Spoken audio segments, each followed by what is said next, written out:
Follow all requirements of the OR table used. We recommend flipping the table orientation 180 degrees when possible, so the long portion of the table base will be situated under the patient's center of gravity. This usually provides maximum stability. Ensure there is adequate clearance for the C-arm to maneuver into place. Remove OR table head section. Lock the OR table in place. There are three main components in the system: the PURIST, the opposite leg holder or OLH, and the perineal operative post or POP. The PURIST is freestanding and the OLH and POP attached to the OR table side rails. The PURIST has two storage rails, one on each side, to hold the OLH and POP when not in use. The POP is stored on the rail shown, and the OLH is stored on the opposite rail. Roll in the PURIST system with OLH and POP attached and position near the end of the OR table. The OLH holds the non-operative leg. It has two main components, the extension rail and the extension deck. It is easiest to handle the two components separately when moving the unit. These components are attached with the pin and sleeve as shown. To remove the OLH from the PURIST, push the button on the end of the pin and remove the sleeve. Loosen the lever and remove the extension deck from the extension rail and set aside.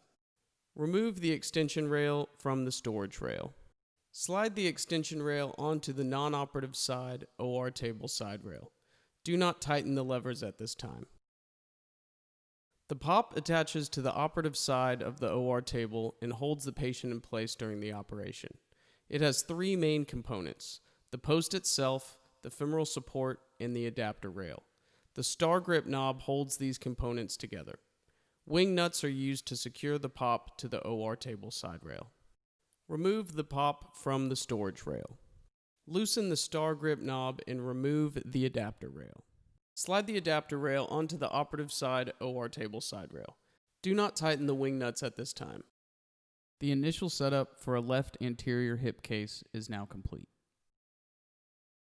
Prep the OR table as needed, then transfer the patient onto the table.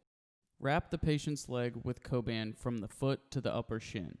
Ensure to wrap far enough up the leg so the traction boot will not directly contact the patient's skin.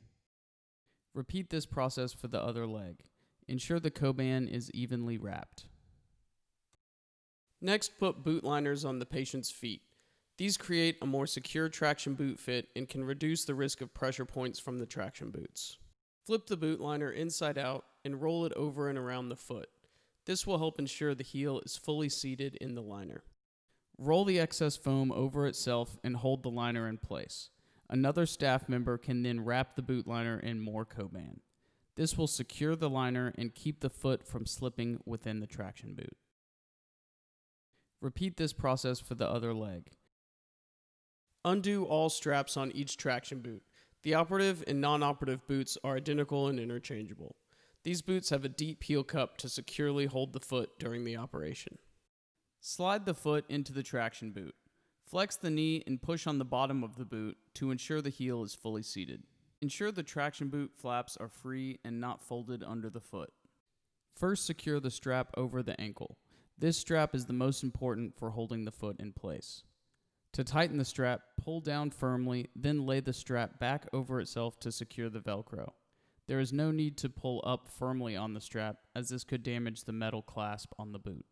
After the ankle strap is attached, fix all remaining straps the same way. Repeat this process for the other foot. Ensure both feet are prepared similarly and all straps are tight. Insert the extension deck into the extension rail. Reinstall the sleeve and locking pin to hold these components together. This lever controls adduction and abduction of the non-operative leg. The slide lever is used to adjust for leg length. The boot lever controls angular position of the non-operative foot. Wrap the POP and femoral support pads with Coban, web roll, or plastic before the case. Replace each of these pads after 10 cases. Slide the perineal post with femoral support into the adapter rail and tighten the star grip knob. The femoral support acts as a fulcrum to lift the proximal end of the femur during leg extension. To adjust support height, slide it laterally, rotate the support, then slide it back medially to lock it in place. There are 3 different height settings available. Height setting is based on surgeon preference. The femoral support can also be removed if needed. After adjusting the femoral support, tighten both wing nuts to secure the perineal post to the OR table. There are a few threaded holes so the wing nuts can be moved around as needed. Notice the feet are shoulder width apart, the pelvis is straight, and both legs are positioned similarly. This is the goal when positioning the patient. Roll the PURIST into position, aligned with the operative leg. Ensure all PURIST surgical functions are set to 0. Pull the patient down toward the perineal post. This is easiest with multiple staff members. Continue pulling until the patient is tight against the post.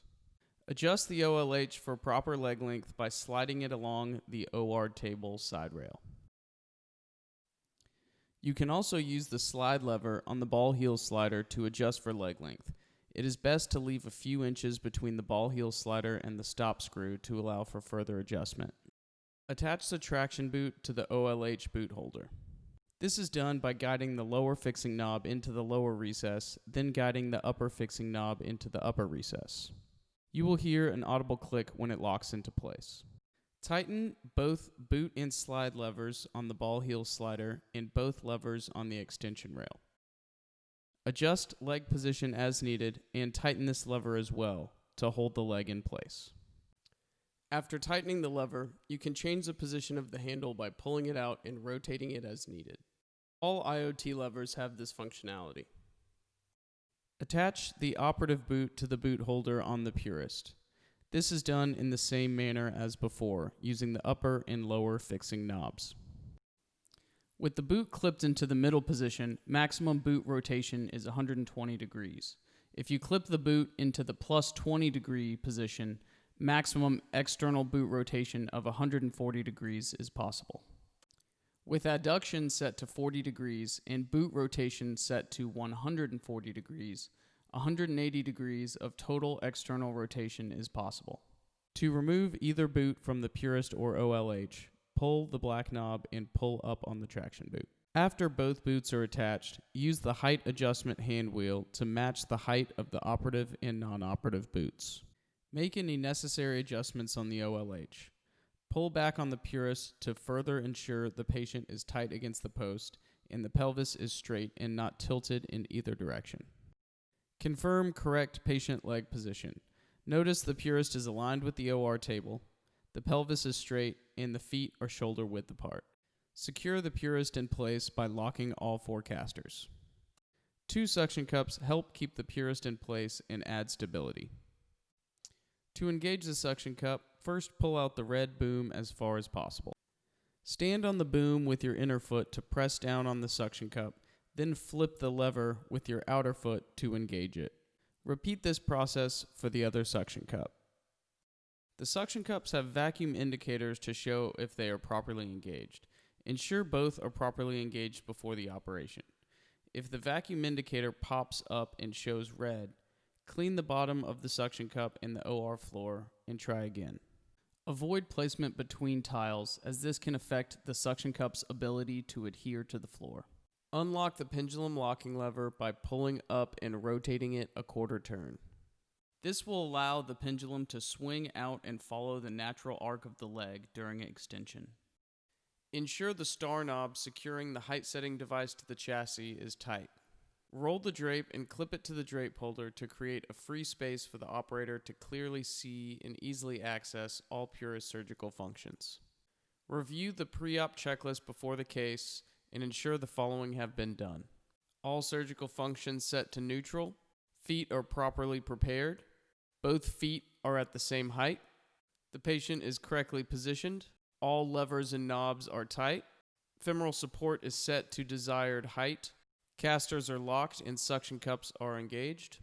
The drape is clipped to the holder, and the pendulum locking lever is unlocked.